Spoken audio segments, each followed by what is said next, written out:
Before we begin, pause for one breath and ask yourself a simple question. If you had the key to a door inside you, would you dare to turn it? Stay with me until the end, because this story just might place that key in your hand. In a city ringed by ancient walls, time moved like a slow tide. The same streets wore the same footprints, same voices carried the same greetings, the same routines reset at dawn. Lantern light melted into the cobbles every evening, and by morning, it felt as if the night had never happened.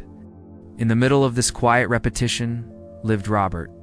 From the outside, he blended into the rhythm of the city. But at night, he broke pattern. He climbed the stairs of the tallest building until his lungs burned and the wind fled past his ears. On the roof, the horizon opened like a sealed book. Beyond the city's rim, there was only darkness. Not the gentle kind that invites sleep, but the kind that asks questions. What if there's more? The question had lived with him for years, moving through different seasons of his life, never shouting, never leaving. One evening, rain simmered on the stones, and the city smelled of wet iron and bread. On his way home, Robert noticed an old man in a dark hood speaking softly into the air, a mutter, a chant, or a conversation without a partner. As Robert passed, the old man turned his head the way a magnet turns metal. "You want to leave here?" the old man said, not as an accusation but as a simple weather report. Robert stopped. "How do you know?" "You have the eyes of a man who still sees the walls," the old man replied, "even when others have trained themselves not to look." From beneath his cloak, he drew a small golden key. It had no teeth, no notches, nothing that could catch in a lock. "Ordinary keys open iron doors," he said. "This one opens doors in you." Prosperity doesn't begin with gold. It begins with vision. The word vision made something old stir inside Robert. Not a memory, more like a footprint of a memory. He thanked the old man, though he didn't know why, and took the key home. It felt warm in his palm, as if it remembered hands from another century. That night, he dreamed of a corridor carved from stone. The air was cool and smelled faintly of chalk. Doors lined both walls, some iron band heavy, others smooth wood. Some small like cabinets, others so large they felt like gates. He put the key to the first door. There was no resistance, no scrape of metal, just a quiet acceptance, as if the door had been waiting for him. Inside, he saw himself as a boy at a street market with a folder of drawings. He had set them on a crate, his little heart beating so fast it made the world shake. A group passed by, glanced down and laughed. He remembered how the sound hollowed him out, folded the drawings and decided not to try again. The door closed on that moment, and it had stayed closed for years.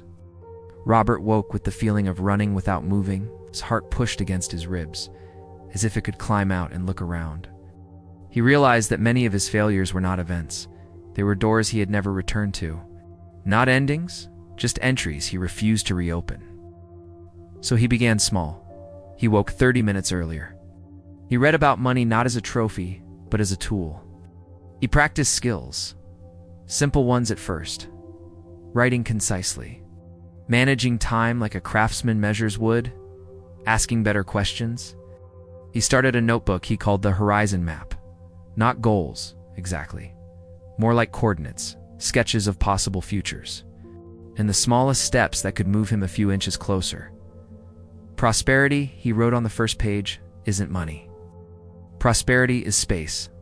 Space to learn, space to decide, space to create. The city did not notice his changes, that was fine. He didn't change to be noticed, changed to notice. Life, faithful to its nature, tested him quickly. Contract was canceled. Come fell like a trapdoor opening beneath his feet. A past version of Robert would have panicked, sprinted into despair, and called it fate. This time he stood still long enough to feel the floor return. He took a breath and reached for another door. He and two artisan friends built a micro-business out of scraps of time and skill. The first months paid nothing. But in the mirror he saw a different pair of eyes. Identity had shifted, from victim to builder. The dreams continued. One night, mirrors crowded a room. Each showed a Robert smaller than the last, thinning into a caricature. In the corner stood the old man, half shadow, half memory. Those who flee this room, he said, live enthralled to their weakest reflection. Robert reached out to smash a mirror, then stopped. Smashing the glass wouldn't change the face. He turned and walked out. The corridor waited, patient as stone. Awake, he took aim at a fear that had lived in him like a tenant that never paid rent. Public speaking, he volunteered to present a project. His hands trembled, his throat shrank. The first sentence sounded like he was learning to walk. Out. But he didn't run, he finished. When he sat down, he wrote in the horizon map, "Fear-faced becomes a step upward." The sentence didn't change the world. It changed the way he stood in it. Transformation first registered in posture and choices. He met decisions like a fencer meets an opponent, not flinching, but measuring distance and timing. People who once ignored him began to ask for his thoughts, not because he was louder, but because he was clearer. He discovered the quiet math of progress. Plant now grow out of sight, harvest like dawn, inevitable because you stayed. As the numbers improved, a softer danger arrived, dressed as comfort, praise, invitations to stop. To call it enough to rest on the first hill and call it a mountain. In a dream, he found doors wrapped in chains. He pressed the golden key, and nothing moved. The old man's voice came from behind him, as if it had always been there. "The key works while you walk," he said. "When you stop, the doors sleep." Robert walked. He studied investments, not to worship them, but to understand their language. He opened a new window in his mind. Through it, the horizon widened. He began mentoring a local entrepreneur. The young man's first small win lit something molten in Robert's chest, a satisfaction money had never given.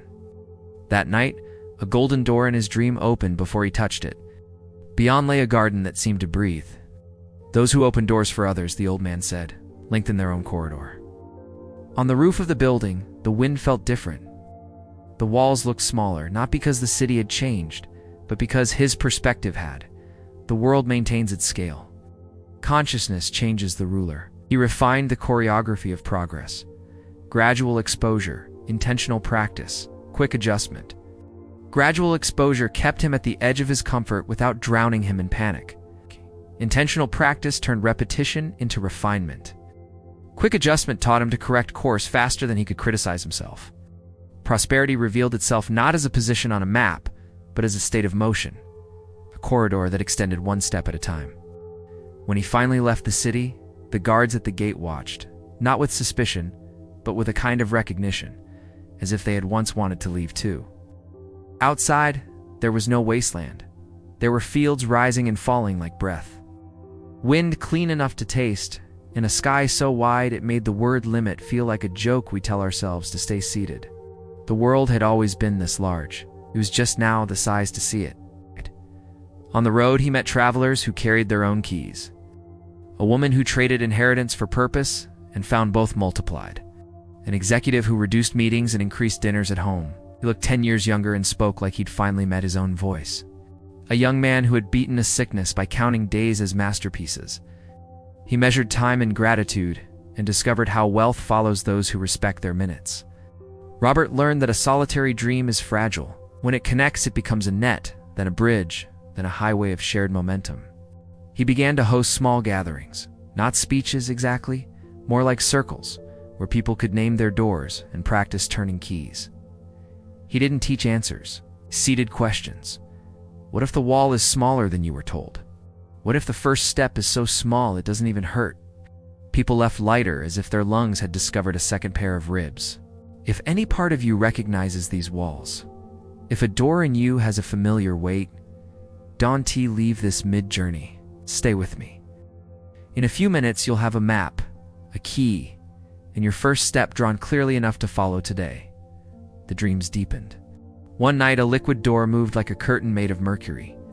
He stepped through and felt weights dissolve. Guilt he had hauled from childhood.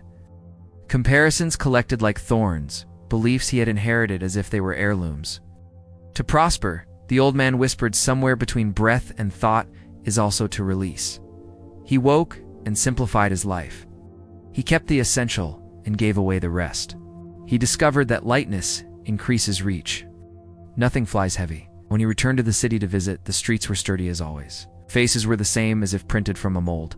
But the conversations changed because he had. He spoke to ambitious youth whose fire had no chimney yet.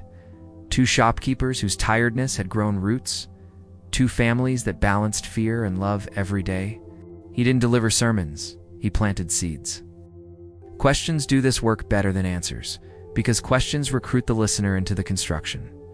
He taught a simple framework he called doors and steps. Name 1 door you've avoided: a skill, a conversation, a risk. Specify 1 step so small it feels almost humorous. Send 1 email, speak 1 sentence, study 10 minutes. Schedule the step within 48 hours so the key meets the lock while it's still warm. Record it in a visible ledger. His horizon map, because the brain believes what it can see. Reward the act, not the outcome, because identity changes on the behavior level first.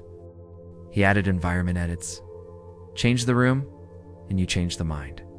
He rearranged his workspace so the tools for learning were within reach, and the distractions had to cross a moat. He set his phone to grayscale and kept it out of arm's length.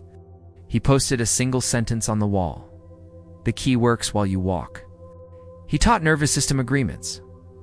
When discomfort rises, breathe lower and longer, 3 times. Label the sensation as energy. Move the shoulders back as if making space for a larger heart. Fear and excitement share a body. The story you choose writes the chemistry. He even wrote contracts with the future. A letter dated 1 year ahead, signed by the version of himself who had already walked the next corridor. The letter listed 3 doors opened, 3 fears faced, and 1 person helped. He sealed it and set a reminder to read it on the date. It wasn't magic, it was alignment. Back in his dreams, the corridor grew ornate. Doors glowed. Others waited like sleeping animals. He tried to count them, then laughed. There was no number big enough. The old man appeared at the edge of vision and spoke without moving his mouth. "You wanted to open them all," he said. "But the point is not to exhaust the corridor. It is to keep creating it." Robert realized that every door he opened didn't just reveal a room. It built more corridor. Expansion begets expansion. Purpose scales space. He kept mentoring, invested not only in markets, but in people. He structured days with a cadence that felt like music. Exposure, practice, adjustment, a waltz for growth. He allowed rest without calling it surrender. He allowed failure without naming it fate. On difficult days, he turned the smallest keys possible. On strong days, he carried 2. When a new contract finally arrived, the kind his old self would have worshipped, he read it slowly, he agreed, but on terms that protected his corridor. Time for learning, time for service, time for breath. Prosperity was no longer a box to fill. It was a field to cultivate. He visited the old man once more at dusk, near the wall's shadow where the city's stories grew thick. "Was the key ever real?" Robert asked, turning it in his hand. "More real than the walls," the old man said. "Walls can be borrowed. Keys must be chosen. The day you treat vision as a possession, you will lose it. The day you treat it as a practice, it will multiply." They stood together in the wind. The old man's hood fluttered like a small black sail. Robert thought he might ask the man's name, but the question felt unimportant. Some figures are doors. His names are the paint. On the last morning of this chapter, he woke before dawn. The city held its breath between dark and light. He wrote in the horizon map, "No matter where I am, the horizon will remain infinite." He underlined the word remain. Then he drew a small key in the corner, not as a talisman, but as a reminder that keys only matter if you use them. If you've recognized even 1 door in yourself while listening, don't let this become another closed chapter. Write 1 line in your own horizon map today, name a door, define a tiny step, and do it within 48 hours. Then share this video with someone who needs a key, because corridors grow faster when we build them together. The walls may be ancient, but the key has always been new. The question is simple. Will you turn it?